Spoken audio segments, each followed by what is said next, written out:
ലൈഫിൽ ഒരുപാട് പ്രശ്നങ്ങൾ നേരിടേണ്ടതായിട്ട് വരുന്നതായിട്ടാണ്.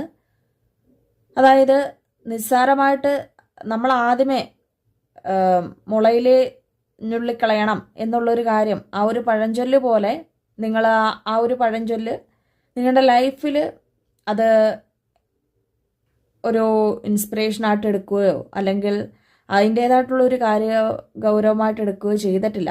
ശരിക്കും ഇതിനു മുൻപേ നിങ്ങൾക്ക് ആ ഒരു തുടക്ക കാലഘട്ടങ്ങളിൽ ഇത് പരിഹരിച്ച് തീർക്കാൻ പറ്റുന്ന ഒരു കാര്യം തന്നെയായിരുന്നു. പക്ഷേ അവിടെ നിങ്ങൾ പരിഹരിച്ച് തീർത്തിട്ടില്ല. അതാണ് ഇത്രയും വലിയൊരു പ്രശ്നം വരാൻ കാരണം. ഇപ്പം നിങ്ങൾക്കൊരു കുറ്റബോധം തോന്നുന്നുണ്ടായിരിക്കാം, അത് അന്നേ ചെയ്ത് തീർക്കേണ്ടതായിരുന്നു എന്നുള്ളൊരു കാര്യം നിങ്ങൾക്ക് തോന്നുന്നുണ്ടായിരിക്കാം.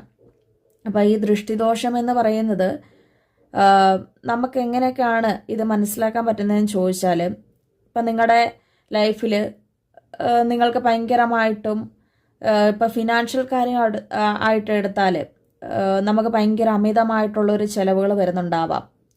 ഫിനാൻഷ്യൽ കാര്യത്തിൽ അമിതമായിട്ടുള്ള ചിലവുകൾ, അതായത് ഇപ്പോൾ അപ്രതീക്ഷിതമായിട്ടുള്ള ഹോസ്പിറ്റലുകൾ, ആശുപത്രികൾ കയറി ഇറങ്ങേണ്ടി വരിക, ഹെൽത്ത് പരമായിട്ട് നമ്മൾക്ക് അപ്രതീക്ഷിതമായിട്ട് ഓരോ കാര്യങ്ങൾ സംഭവിക്കുക. അതിപ്പോൾ ചെറിയ ചെറിയ ആക്സിഡൻറ്റുകളും അല്ലെങ്കിൽ ഭയങ്കരമായിട്ടുള്ള വലിയ ഒരു അപ്രതീക്ഷിതമായിട്ട് വരുന്ന ഓരോ കൈയും ദേഹത്ത് വരുന്ന മുറിവുകൾ, അങ്ങനെ നമുക്ക് ആരോഗ്യപരമായിട്ട് എന്തെങ്കിലുമൊക്കെ സംഭവിക്കുന്നുണ്ടാവാം, അല്ലെങ്കിൽ അസുഖങ്ങൾ വരുന്നു.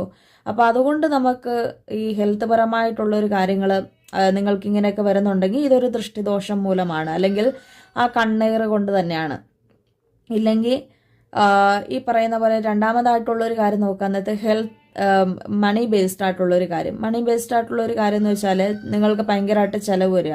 നമ്മൾ നേരത്തെ പറഞ്ഞ പോലെ ഈ ഹോസ്പിറ്റൽ അങ്ങനെയുള്ള ഒരു കാര്യങ്ങൾക്ക് വേണ്ടി നമ്മൾ പണം ഒരുപാട് ചിലവഴിക്കുന്ന ഒരവസ്ഥയിലേക്ക് എത്തുക. അല്ലെങ്കിൽ നമ്മളിപ്പോൾ ഒരു ബിസിനസ് ചെയ്യുവാണെങ്കിൽ ആ ബിസിനസ്സിൽ ലോസ് വരിക, ഭയങ്കരമായിട്ട് നഷ്ടം വരിക.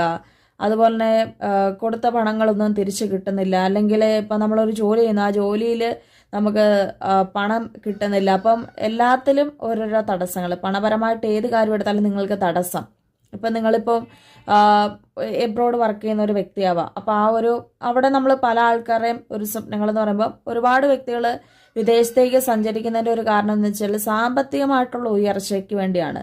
പക്ഷെ അവിടെ ചെന്നിട്ടും അത് നടപ്പിലാകുന്നില്ല, അവിടെ ചെന്നിട്ടും ജോലിയിൽ പ്രശ്നം. അപ്പോൾ അങ്ങനെയുള്ളൊരു കാര്യങ്ങളൊക്കെ നമുക്ക് ഈ ദൃഷ്ടിദോഷം കൊണ്ടുണ്ടാവുന്നതിൻ്റെ ഒരു കാര്യമാണ്. പല ആൾക്കാരും ഇതിനൊരു നിസ്സാരമായിട്ട് തള്ളിക്കളയുന്നുണ്ട്. എന്നാൽ ചില വ്യക്തികൾ, ഒരു കുറഞ്ഞ ശതമാനം ആൾക്കാർ ഇതിനു വേണ്ടിയുള്ള പ്രതിവിധികളും ചെയ്യുന്നുണ്ട്. അങ്ങനെയുള്ള ആൾക്കാർക്ക് തീർച്ചയായിട്ടും അവരുടെ ലൈഫ്